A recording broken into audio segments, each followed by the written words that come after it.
Hello बच्चों, आज की कक्षा में आप सभी का बहुत बहुत स्वागत है। आज हम पद के भेदों के अंतर्गत समुच्चय बोधक अव्यय के बारे में जानेंगे। समुच्चय बोधक पद का अगला प्रकार है, 7वां प्रकार है। अभी तक आपने संज्ञा, सर्वनाम, क्रिया विशेषण एवं संबंध बोधक अव्यय के बारे में जाना। अब आज आप समुच्चय बोधक या इसे योजक भी कहते हैं, इसका दूसरा नाम योजक भी है। समुच्चय बोधक की परिभाषा आइए अब जानते हैं कि समुच्चय बोधक अव्यय किसे कहते हैं और ये किस प्रकार के होते हैं। दो शब्दों, वाक्यांशों अथवा वाक्यों को परस्पर मिलाने वाले अव्यय शब्द समुच्चय बोधक अव्यय कहलाते हैं। दो शब्दों, वाक्यांशों अथवा वाक्यों को परस्पर मिलाने वाले शब्दों को शब्द समुच्चय बोधक शब्द कहते हैं। इन्हें योजक भी कहा जाता है। इनका दूसरा नाम योजक भी है। अब इसको फिर से एक दूसरी तरह से समझा दे रही हूँ कि जो अव्यय पद एक शब्द का दूसरे शब्द से, एक वाक्य का दूसरे वाक्य से अथवा एक वाक्यांश का दूसरे वाक्यांश से संबंध जोड़ते हैं, वे समुच्चय बोधक अव्यय अथवा योजक कहलाते हैं। जो अव्यय पद एक शब्द का दूसरे शब्द से, एक वाक्य का दूसरे वाक्य से और एक वाक्यांश का दूसरे वाक्यांश से संबंध जोड़ते हैं, वे समुच्चय बोधक अव्यय कहलाते हैं। इनका दूसरा नाम योजक भी है। योजक यानी जोड़ने वाला, जोड़ने का जो काम करे वह योजक कहलाता है। जैसे देखिए एक उदाहरण यहाँ पे देखिए, उदाहरण है राम बाजार गया और उसने मिठाइयाँ खरीदी। राम बाजार गया और उसने मिठाइयाँ खरीदी। इस वाक्य में राम बाजार गया ये एक वाक्य है और शब्द जोड़ रहा है दूसरे वाक्य को कि और उसने मिठाइयाँ खरीदी। यहाँ पे उसने मिठाइयाँ खरीदी दूसरा वाक्य है। इन दो वाक्यों को जोड़ने का काम कर रहा है और, तो दोनों मिला करके जो बीच में जोड़ने का काम जो पद कर रहा है यानी कि और, ये जो है समुच्चय बोधक अव्यय है। दूसरा उदाहरण आप देखिए, मैंने तुम्हें पढ़ाया इसलिए तुम उत्तीर्ण हो गए। मैंने तुम्हें पढ़ाया इसलिए तुम उत्तीर्ण हो गए। तो मैंने तुम्हें पढ़ाया एक वाक्य है, इसलिए योजक का काम कर रहा है, इसलिए के बाद है तुम उत्तीर्ण हो गए दूसरा वाक्य है। तुम उत्तीर्ण हो गए दूसरा वाक्य है। तो इस प्रकार दो वाक्यों को ये जोड़ने का काम कर रहा है, इसीलिए ये जो इसलिए शब्द है वह योजक कहलाएगा। एक और वाक्य सुनिए, मैंने परिश्रम तो किया परंतु सफलता नहीं मिली। मैंने परिश्रम तो किया किंतु सफलता नहीं मिली।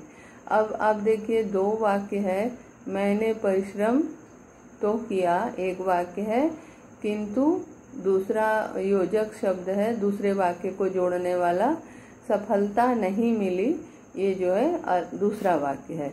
अब इन दो वाक्यों को जोड़ने का कार्य करने के कारण ये किंतु शब्द जो है वह समुच्चय बोधक अव्यय के अंतर्गत आएगा। इन उदाहरणों में आपने तीन तरह के योजक शब्दों को देखा, एक है और, एक है किंतु और एक है इसलिए। ठीक है, तो एक है और एक है किंतु और दूसरा इसलिए। तो तीनों शब्दों को हम यहाँ पे तीनों शब्दों से दो वाक्यों को जोड़ने का काम हम करते हैं। अब हम जानेंगे कि समुच्चय बोधक के कार्य क्या है। समुच्चय बोधक जोड़ने के अलावा कुछ अन्य कार्य भी करते हैं। समुच्चय बोधक अव्यय जो है वो जोड़ने के अलावा कुछ अन्य कार्य भी करते हैं। जैसे पहला है, दो सरल वाक्यों को जोड़ने का कार्य करते हैं। दो सरल वाक्यों को जोड़ने का कार्य करते हैं। जैसे राम आया और श्याम चला गया। राम आया और श्याम चला गया। यहाँ पे दो सरल वाक्य है, एक राम आया और दूसरा श्याम चला गया। इन दोनों वाक्यों को जोड़ने का कार्य कर रहा है। और दूसरा है, विकल्प बताने का कार्य करते हैं। विकल्प बताने का कार्य करते हैं, यानी कि तुम पढ़ो या सो जाओ। यहाँ दो विकल्प है, तुम पढ़ो या सो जाओ। तो दो वाक्य हैं, विकल्प बताने के लिए या शब्द का प्रयोग किया गया है। इसके बाद जो है अगला है, परिणाम अर्थ या कारण बताते हैं। परिणाम अर्थ या कारण बताते हैं। जैसे कि बालक भाग गया क्योंकि अध्यापक ने उसे पीटा। यहाँ पे कारण बता रहा है, बालक भाग गया क्योंकि अध्यापक ने उसे पीटा। यहाँ पे कारण बता रहा है, तो ये कारण बताने वाला अव्यय होगा। और उसके बाद जो है विरोध बताना, विरोध बताने वाले अव्यय का कार्य भी करता है। जैसे कि मैं आना चाहता था परंतु आ न सका। यहाँ पे भी दो वाक्य है, लेकिन ये विरोध बता रहे हैं कि मैं आना चाहता था परंतु आ न सका। यहाँ पे जो है दो वाक्य है, मैं आना चाहता था एक वाक्य है और परंतु शब्द जोड़ने का कार्य कर रहा है, और आ न सका जो है दूसरा वाक्य है। अब हम इन परिभाषा और उदाहरणों के माध्यम से परिभाषा का स्पष्टीकरण हो गया, हमने समझ लिया। अब हम इनके भेदों के बारे में जानेंगे कि समुच्चय बोधक अव्यय के भेद कौन कौन से होते हैं। समुच्चय बोधक अव्यय के मुख्य दो भेद होते हैं। समुच्चय बोधक अव्यय के मुख्य दो भेद होते हैं। पहला भेद है, देखिए, समानाधिकरण। समानाधिकरण समुच्चय बोधक। समानाधिकरण समुच्चय बोधक पहला भेद है। और दूसरा भेद है व्यधिकरण समुच्चय बोधक। व्यधिकरण समुच्चय बोधक, दो भेद हुए। पहला समानाधिकरण समुच्चय बोधक और दूसरा व्यधिकरण समुच्चय बोधक। अब आइए इनकी परिभाषा जानें। समानाधिकरण समुच्चय बोधक किसे कहते हैं? जो अव्यय समान घटकों, शब्दों, वाक्यांशों या वाक्यों, घटक यानी कि घटक के अंतर्गत शब्द, वाक्य और वाक्यांश आएंगे। तो जो अव्यय शब्द समान घटकों को परस्पर जोड़ने का कार्य करते हैं उन्हें समानाधिकरण अव्यय कहते हैं। जो अव्यय शब्द समान घटकों को जोड़ने का कार्य करते हैं उन्हें समानाधिकरण अव्यय कहते हैं। इनके अंतर्गत आपको कुछ शब्द के उदाहरण देती हूँ, जैसे या, और, किंतु आदि। या, और, किंतु आदि। अब जैसे पहला उदाहरण आप देखिए, हमें अपनी सभ्यता और संस्कृति पर गर्व है। हमें अपनी सभ्यता और संस्कृति पर गर्व है। अब आप देखिए दो वाक्यांश हैं यहाँ पे, इनको जोड़ने का काम कौन कर रहा है? और। ठीक है, दो वाक्यांशों को जोड़ने का कार्य कौन कर रहा है? अव्यय। यानी कि हमें अपनी सभ्यता, ये एक वाक्यांश है, और संस्कृति पर गर्व है, इन दोनों को जोड़ने का कार्य कर रहा है, इसीलिए ये समानाधिकरण अव्यय का एक उदाहरण हुआ। दूसरा देखिए, सुबह हुई और चिड़िया चहकी। सुबह हुई और चिड़िया चहकी। अब सुबह हुई एक वाक्य है और शब्द इसको जोड़ रहा है, चिड़िया चहकी ये दूसरा वाक्य है। तो दो वाक्यों को, एक में वाक्यांश जोड़ने का कार्य कर रहा था और इसमें जो है वाक्य जोड़ने का कार्य कर रहा है, सुबह हुई और चिड़िया चहकी। अब समानाधिकरण समुच्चय बोधक के भी कुछ भेद होते हैं। समानाधिकरण जो ये पहला वाला है, इसके भी कुछ भेद होते हैं, आइए उनके बारे में जानते हैं। समानाधिकरण समुच्चय बोधक के मुख्य 4 भेद होते हैं। समानाधिकरण समुच्चय बोधक के मुख्य 4 भेद होते हैं। पहला है संयोजक। पहले भेद का नाम है संयोजक, जिसके अंतर्गत और तथा एवं, और तथा एवं शब्द आते हैं और ये समान वर्ग के शब्दों, वाक्यों तथा पदबंधों को जोड़ने का काम करते हैं। ये समान वर्ग के शब्दों, पदों एवं पदबंधों, समान वर्ग के शब्दों, वाक्यों एवं पदबंधों को जोड़ने का कार्य करते हैं। जैसे राम लक्ष्मण एवं सीता वन गए। राम लक्ष्मण एवं सीता वन गए। यहाँ पे एवं जो शब्द है ये समान रूप के जो पद हैं, यानी राम एक पद है, लक्ष्मण एक पद है, सीता एक पद है, इनको जोड़ने का कार्य कर रहा है। राम लक्ष्मण एवं सीता वन गए। दूसरा है बादल उमड़े और वर्षा हुई। बादल उमड़े और वर्षा हुई।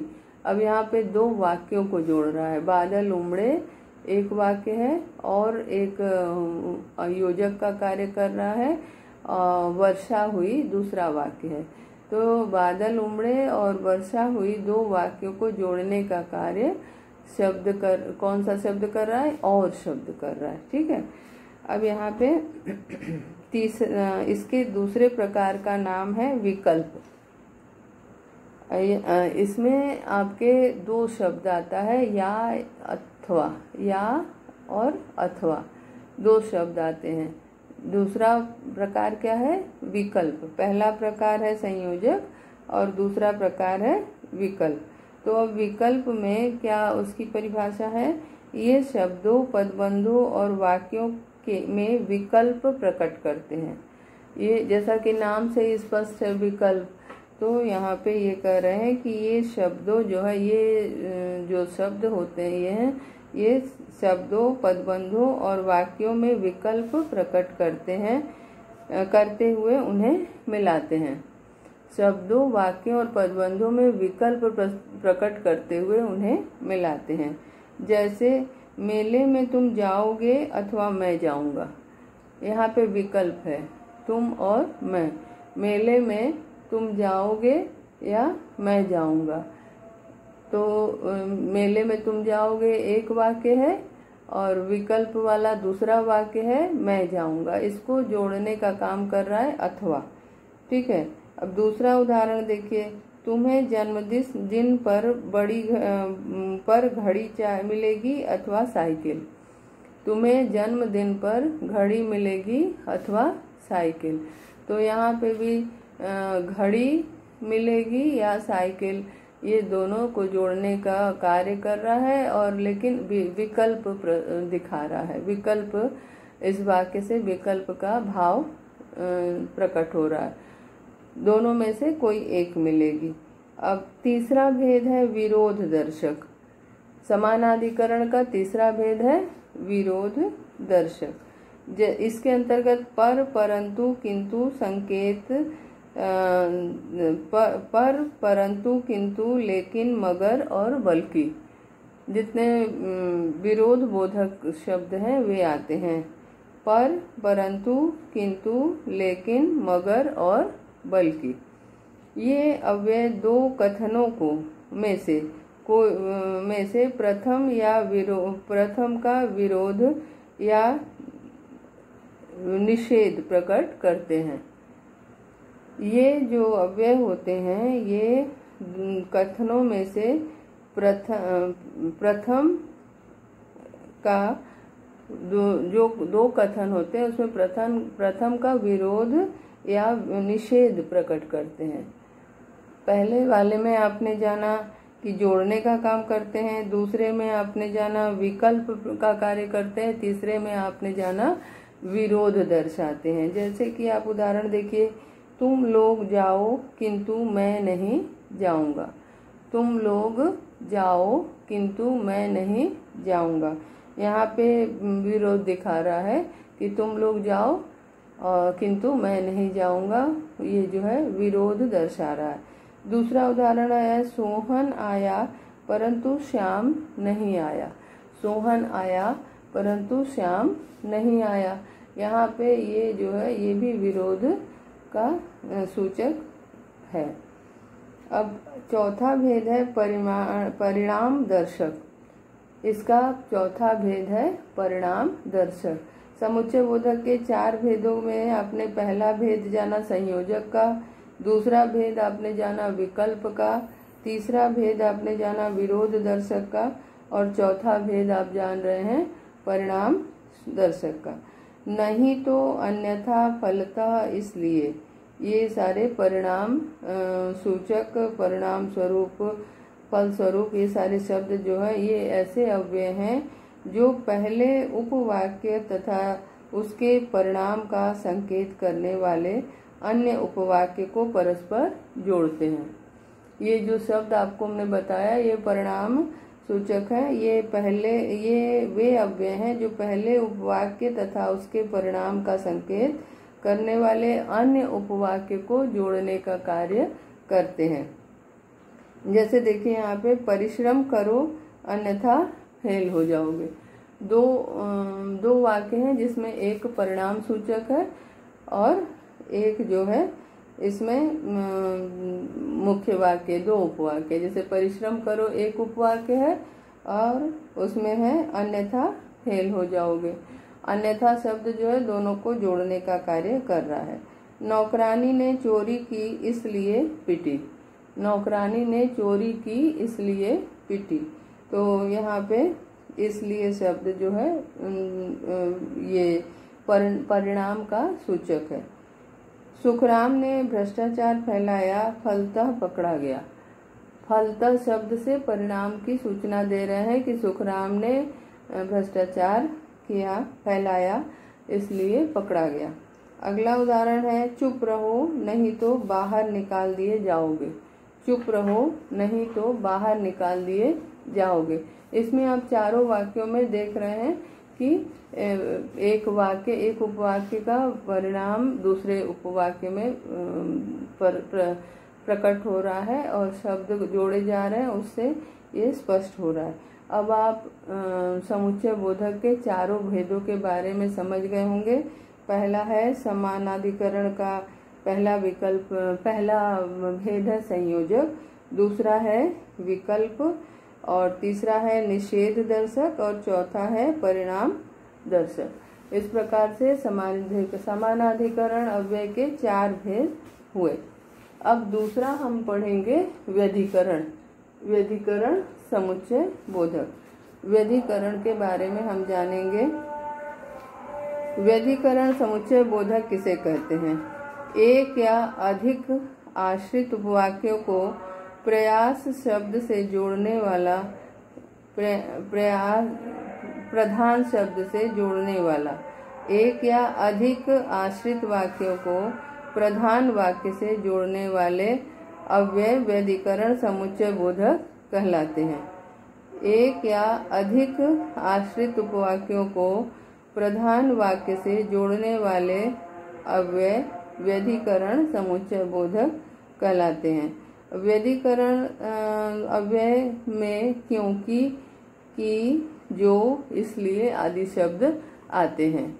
क्योंकि, कि, इसलिए, जो इत्यादि शब्द आते हैं। उदाहरण देखिए व्यधिकरण का। यदि मैं भाग कर जाता तो उसे बचा लेता।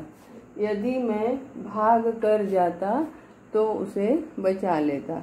यहाँ पे क्या है कि एक व्यक्ति एक से अधिक आश्रित उपवाक्य को प्रधान वाक्य से जोड़ने का कार्य करते हैं। तो अब यहाँ पे देखिए आश्रित उपवाक्य है यदि मैं भाग कर जाता, ठीक है। यदि मैं भाग कर जाता ये आश्रित उपवाक्य है, तो उसे बचा लेता। उसे बचा लेता ये प्रधान उपवाक्य है, इसको जोड़ने का कार्य कर रहा है। उसे बचा लेता जो है प्रधान उपवाक्य है और इसे जोड़ने का कार्य यदि शब्द कर रहा है, तो यहाँ पे ये प्रधान उपवाक्य को जोड़ने के कारण ये है व्यधिकरण।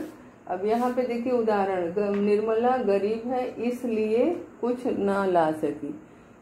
निर्मला गरीब है इसलिए कुछ न ला सकी। यहाँ पे इसलिए शब्द जो है यह दो वाक्यों को जोड़ने का कार्य कर रहा है, परंतु इसमें एक प्रधान और एक आश्रित है।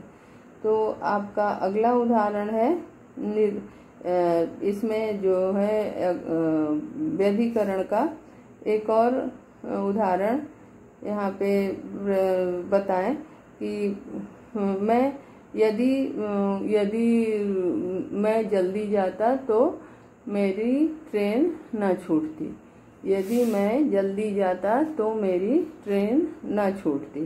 तो यदि मैं जल्दी जाता ये एक वाक्य है, ये आश्रित उपवाक्य है, तो मेरी ट्रेन, तो शब्द जो है वो योजक का कार्य कर रहा है और मेरी ट्रेन न छूटती जो है दूसरा यानी कि प्रधान उपवाक्य है। अब आपको आइए बताते हैं कि व्यधिकरण के कौन कौन से भेद हैं। समानाधिकरण के आपने 4 भेद पढ़े, अब व्यधिकरण के भेदों के बारे में आइए अब जानते हैं। व्यधिकरण के मुख्य भेदों में सबसे पहला है कारण बोधक। सबसे पहला भेद है कारण बोधक। ये जो है व्यधिकरण अव्यय के भी 4 भेद होते हैं। पहला है कारण बोधक, इसमें आपके क्योंकि, चूंकि, इसलिए, कि, ताकि आदि शब्द आते हैं। क्योंकि, चूंकि, इसलिए, कि, ताकि शब्द आते हैं। अब अव्यय कारण बोधक वाक्यों के आरंभ में आते हैं। जो अव्यय कारण बोधक वाक्यों के आरंभ में आते हैं वे कारण बोधक अव्यय कहलाते हैं। जैसे कि कारण बोधक वाक्यों के आगे कुछ न ला सकी, यहाँ पे आपने देखा इसलिए कुछ न ला सकी। तो कुछ न ला सकी का कारण क्या है? निर्मला गरीब थी, तो निर्मला गरीब है, ये जो है कारण है, इसी के लिए वो कुछ नहीं ला सकी। तो आप इसमें जो है इसलिए शब्द कारण बोधक है। दूसरा उदाहरण देखिए, मुझे घर जाना चाहिए ताकि आराम कर सकूं। मुझे घर जाना चाहिए ताकि आराम कर सकूं। मुझे घर जाना चाहिए ताकि आराम कर सकूं। ताकि शब्द जोड़ने का कार्य कर रहा है और कारण के वाक्य, जो कारण दर्शाने वाला वाक्य है, किस कारण से घर जाना चाहते हैं? आराम करने के लिए। तो यहाँ पे कारण बोधक अव्यय समुच्चय बोधक का भेद माना जाएगा। अगला उदाहरण है, राम को बुखार है इसलिए वह स्कूल नहीं जाएगा। राम को बुखार है इसलिए वह स्कूल नहीं जाएगा। यहाँ पे इसलिए शब्द जो है दोनों को जोड़ने का कार्य कर रहा है और कारण बताने का कार्य कर रहा है। अब आप देखिए दूसरा उदाहरण, आइए जानते हैं। संकेत बोधक इसका दूसरा भेद है। सामान्य व्यधिकरण का दूसरा भेद है संकेत बोधक। इसमें हम यदि, तो, यद्यपि, तथापि और परंतु शब्दों का प्रयोग करते हैं। जैसे कि ये अव्यय दो उपवाक्यों को संकेत से जोड़ने का कार्य करते हैं। ये व्यधिकरण के जो आपको शब्द बताए भेद में, ये जो है दो उपवाक्य को संकेत से जोड़ने का कार्य करते हैं। जैसे आप ये सदा युग्म में होते हैं, जोड़े में होते हैं। ये सदा जो है युग्म यानी जोड़े में होते हैं, दो खंडों में होते हैं और संयुक्त रूप में ही अपना कार्य करते हैं। ये अलग अलग नहीं करते हैं अपना कार्य, ये संयुक्त रूप में करते हैं। जैसे कि आपको उदाहरण बता दें, यद्यपि उसका अपराध महान है तथापि इस बार उसे क्षमा कर देना अच्छा है। यद्यपि और तथापि दो शब्द ये जोड़े में प्रयुक्त होते हैं। इनको जो है संकेत बोधक अव्यय कहते हैं। यद्यपि उसका अपराध महान है तथापि इस बार उसे क्षमा कर देना अच्छा होगा। दूसरा उदाहरण देखिए, जब वह न माने तब मुझसे अवश्य कहिएगा। जब वह न माने तब मुझसे अवश्य कहिएगा। यहाँ पे जब और तब दोनों जो शब्द है ये जोड़े में प्रस्तुत किया गया, दोनों जोड़े में ही प्रयोग किए जाते हैं। यदि और तो शब्द जो होते हैं ये भी जोड़े में प्रयुक्त किए जाते हैं। जैसे कि यदि तुम अपनी खैर चाहते हो तो यहाँ से भाग जाओ। यदि तुम अपनी खैर चाहते हो तो यहाँ से भाग जाओ, ये अगला उदाहरण है। यहाँ पे देखिए यदि और तो शब्द जो है जोड़े में प्रयुक्त हुआ है। अगला है, यद्यपि वर्षा हुई किंतु गर्मी समाप्त नहीं हुई।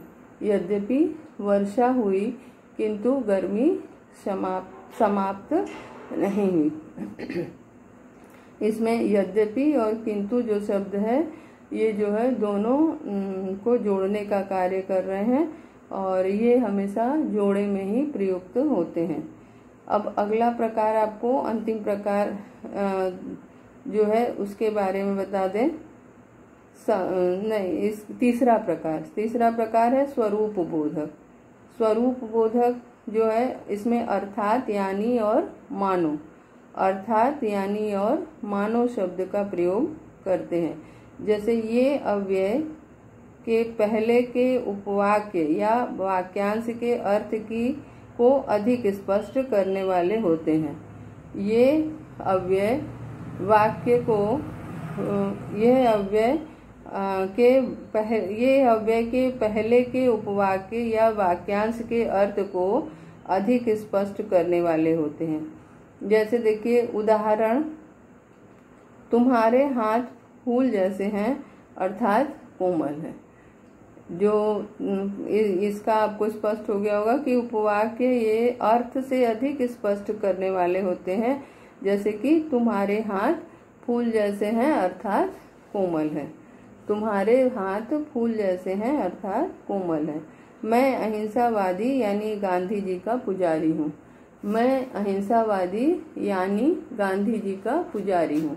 यहाँ पे यानी शब्द से हम इनको जोड़ रहे हैं और दूसरा वाक्य जो है फल यानी अर्थ को अधिक प्रकट कर रहा है, जिसको जो है उदाहरण के रूप में प्रयुक्त किया गया है। तीसरा वाक्य है, कैकेयी के वचन दशरथ को ऐसे लगे मानो उन पर बिजली गिर गई। कैकेयी के वचन दशरथ को ऐसे लगे मानो उन पर बिजली गिर गई। तो दूसरा वाक्य जो है वो अधिक स्पष्ट कर रहा है पहले वाक्य को। इस प्रकार ये तीसरा भेद हो गया। चौथा भेद है उद्देश्य बोधक। उद्देश्य बोधक में ताकि, जिससे, इसलिए और की शब्द का प्रयोग हम करते हैं। इस योजक से आरंभ होने वाले खंड वाक्य प्रायः बाद में आकर पहले आए खंड का उद्देश्य सूचित करते हैं। जैसा कि नाम से स्पष्ट है कि इस वाक्य में आए जो आरंभ में आए जो खंड वाक्य हैं वो प्रायः बाद में आकर पहले आए खंड का उद्देश्य सूचित करते हैं। अब आपको इसका उदाहरण बता देते हैं। इसका उदाहरण है, तुम्हें कक्षा में प्रथम आना है इसलिए रात दिन परिश्रम करो। तुम्हें कक्षा में प्रथम आना है इसलिए रात दिन परिश्रम करो। ये अव्यय आश्रित उपवाक्य से पूर्व आकर मुख्य उपवाक्य का उद्देश्य स्पष्ट करते हैं। जैसा कि आपको नाम से स्पष्ट है, उस उद्देश्य बोधक इसको बोलते हैं। तो इसमें पहला है मैं भागा जिससे गाड़ी पकड़ सकूं। उद्देश्य है गाड़ी पकड़ना और मैं भागा एक वाक्य है। तो मैं भागा जिससे गाड़ी पकड़ सकूं। दूसरा उदाहरण है मैंने सुबह ही पढ़ाई कर ली ताकि शाम को खेल सकूं। उद्देश्य है खेलना, तो मैं सुबह ही मैंने पढ़ाई कर ली ताकि शाम को पढ़ सकूं। इस प्रकार आपने व्यधिकरण के 4 भेद जाने। पहला कारण बोधक, दूसरा संकेत बोधक, तीसरा स्वरूप बोधक और उद्देश्य बोधक। इन चारों प्रकारों के बारे में आपने जाना। पहला आपने जाना समानाधिकरण के 4 भेद और अब व्याधिकरण के 4 भेद। अब आपको आशा है अच्छी तरह से समझ में आ गया होगा। शेष अगली कक्षा में पढ़ेंगे। धन्यवाद।